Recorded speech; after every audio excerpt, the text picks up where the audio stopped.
Olá pessoal, sejam bem-vindos a mais uma aula do nosso treinamento Mindfulness para redução de estresse e ansiedade, Mindfulness para redução de ansiedade e estresse, tá? Uma coisa que eu queria comentar com vocês aqui é que tem algumas dúvidas, né? Geralmente as pessoas têm algumas dúvidas com relação à atenção plena, atividade de atenção plena ou consciência plena, né? Que seria a questão do Mindfulness. Uma pergunta que eu já ouvi muito, né? Que seria basicamente o seguinte: houve períodos na minha vida em que eu fiz meditação, depois eu abandonei um pouco essa prática e agora eu estou retomando, tá? Por isso que, inclusive, até que eu estou gravando esse curso aqui, porque eu recebi algumas mensagens no inbox, como eu falei, de algumas pessoas solicitando, né, trazer algum conteúdo para ansiedade e tal, para redução de ansiedade. E aí, como eu estou voltando, né, nessa prática de mindfulness, aí eu decidi trazer aqui para vocês todo o conhecimento que eu adquiri, né, ao longo de alguns anos aí estudando sobre isso. Então, a questão do mindfulness, por exemplo, algumas pessoas perguntam o seguinte, ó, eu não consigo meditar, né? Eu já tentei e não consigo meditar, não consigo fazer isso, a minha mente é muito ansiosa e tal, e eu não consigo ter concentração. Olha só, o que você precisa entender é o seguinte, segundo inclusive até dados do portal Mindfulness Brasil, né, dados de 2020, pesquisas indicam, por exemplo, que 30% da sua capacidade de entrar em consciência plena é por fatores genéticos, tá? Então, existem fatores genéticos aí que influenciam, mas não são determinantes. É isso que eu preciso que você entenda. 70% da capacidade do ser humano de entrar em consciência plena, em atenção plena. Ou seja, o que a gente fala de atenção plena, né? É você estar no aqui e no agora. Você está curtindo o aqui e o agora, sabe? Você, por exemplo, está brincando com seus filhos, está naquele momento no aqui e agora. Se desligando completamente de telefone, de celular, se desligando das preocupações do trabalho, você está curtindo aquele momento, tá? Então, o mindfulness, na verdade, vai treinar a tua mente, a tua consciência, para que você tenha controle e que você consiga aproveitar os momentos da sua vida. Inclusive porque eles passam e não voltam mais, né? Então, isso aumenta os níveis de felicidade. A gente já falou por vários motivos aqui, reduz a questão da ansiedade, né? Mas o que eu quero falar é o seguinte, é muito a questão de treino. Então, assim, ó, se você, por exemplo, começar a ler um livro agora, você vai perceber, se você não tiver a prática da leitura, você vai perceber que enquanto você está lendo um livro, às vezes você lê um parágrafo logo no início e sua mente dispersa para outro pensamento. Inclusive até porque às vezes a história desse livro te remete a algo, desperta algum gatilho que você vai lembrar de alguma coisa e tal. E aí quando você se pega, você leu algum parágrafo que você leu no piloto automático. Aí você tem que retornar e ler o parágrafo novamente, né? Pelo menos essa seria a lógica. Depois de um tempo que você está lendo ali vários livros, né? Isso eu estou falando na questão do leitor iniciante. Depois de um tempo que você está lendo os livros, você vai perceber que você já não dispersa tanto a tua atenção, tá? Porque é uma questão de prática. No mindfulness também é a mesma coisa. Então, não tem problema nenhum, por exemplo, se sua mente está muito agitada. Você pode começar com as atividades que a gente vai propor aqui para você, tanto das práticas formais como das práticas informais, que você vai poder começar hoje, inclusive. Você está vendo que os vídeos da gente são muito rápidos, né? São muito práticos. É exatamente isso, a ideia é exatamente essa, tá? Para você começar hoje. Então você vai perceber que talvez, por exemplo, algumas pessoas elas consigam praticar essas atividades durante 5 minutos. E tá tudo bem, não tem problema nenhum. Algumas pessoas vão conseguir praticar isso por 1 minuto. Não tem problema nenhum, porque você não está competindo com outra pessoa, sabe? A verdadeira competição é com você mesmo.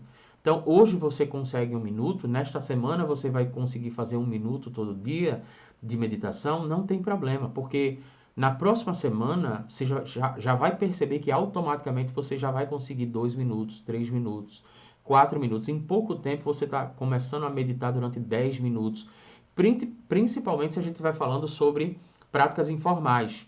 Você vai ver posteriormente que as práticas informais elas são muito úteis, por exemplo, para quem tem essa dificuldade de se concentrar na respiração, sabe? Quem tem uma dificuldade de começar na prática formal, as práticas informais elas vão resolver esse problema, elas vão te ajudar com isso. E aí, de uma forma proposital, a gente vai misturar aqui, tá? A gente vai mesclar nas aulas práticas formais e práticas informais. Então, vai ter uma aula que eu vou trazer prática formal, outra aula eu vou trazer prática informal. E assim vai, tá? A gente vai alternando, porque aí você vai ver. Mas eu vou avisar logo no início da aula se é uma prática formal ou informal. O fato é que você vai. O ideal é que você assista o curso todo para que você perceba o que é que vai fazer sentido para você. Então, essa história, por exemplo, de eu não consigo meditar, é uma crença, na verdade, que ela não diz respeito à verdade, né? Porque as pessoas, elas precisam treinar, né? Então, por exemplo, se eu for, sei lá, correr uma maratona, eu tenho que competir comigo mesmo, porque já tem gente que já está avançado nisso aí. Não faz sentido eu competir com essa pessoa. Então, se hoje eu consigo, por exemplo, correr durante 1 minuto, é o que eu consigo, tá tudo bem. Se eu continuar correndo durante 1 minuto, né? Por mais que as pessoas achem pouco, mas na próxima semana, dentro de 15 dias, eu vou estar correndo 2 minutos, 3 minutos, 4 minutos. Você pode ver isso por quilômetro também, né? Se eu estiver correndo 1 quilômetro, na próxima semana talvez eu esteja correndo 1,5 quilômetro. Daqui a 15 dias eu vou estar correndo 2 quilômetros, porque é uma questão de treino, de condicionamento físico, e você vai treinar isso também, tá? Então, essa questão de eu não consigo meditar, se você conseguir meditar por 30 segundos, tá? Por 1 minuto, pelo menos, você já vai estar treinando a sua mente para a atenção plena, né? Para o foco no agora, no aqui e no agora. Na próxima semana, se você continuar com esse treinamento, você vai perceber que naturalmente, né? Mesmo que você coloque, sei lá, você coloque um cronômetro, por exemplo, para ver quanto tempo você está meditando. Mesmo que você faça isso, naturalmente você já vai começar a meditar durante mais tempo, né? Então a prática de mindfulness ela vai se estendendo porque a sua capacidade de controle, né, de consciência, sua capacidade vai aumentando. Uma outra crença, por exemplo, que eu vejo muitas pessoas falarem é o seguinte, ó, essa prática de mindfulness, uma, ela tem um viés religioso, por exemplo, né?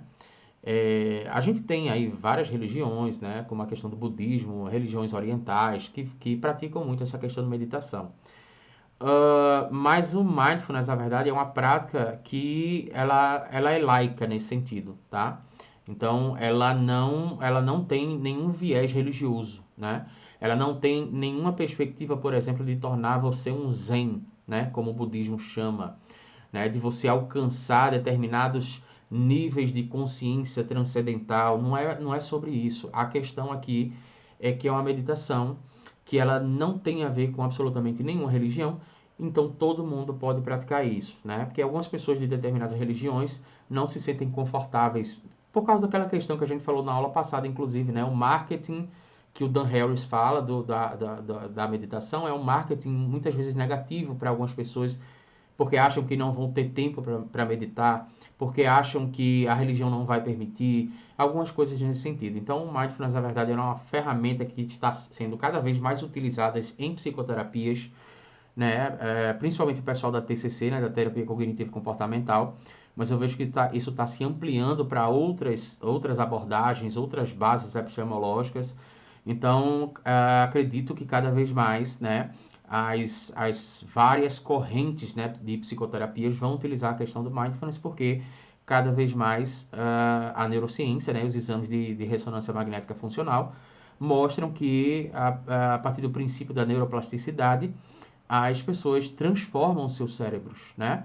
E criam novas sinapses e aprendem a ter controle sobre determinados pensamentos e, consequentemente, sobre determinados sentimentos, né? Ajuda na questão da reatividade, tudo isso que a gente já falou. Então, assim, são duas perguntas que eu escuto muito, né? Essa questão da eu não consigo meditar, isso, na verdade, não reflete, né, a verdade, né? Eu falei 2 vezes isso, né? A verdade não reflete a verdade. Mas a questão também do mindfulness, algumas pessoas ficam com o pé atrás porque acham que tem alguma coisa a ver ligada com religião e tal, e definitivamente não é sobre isso, tá? Então, continua assistindo às nossas aulas, que daqui a pouco a gente entra na questão prática do mindfulness, ok? Eu te vejo na próxima aula.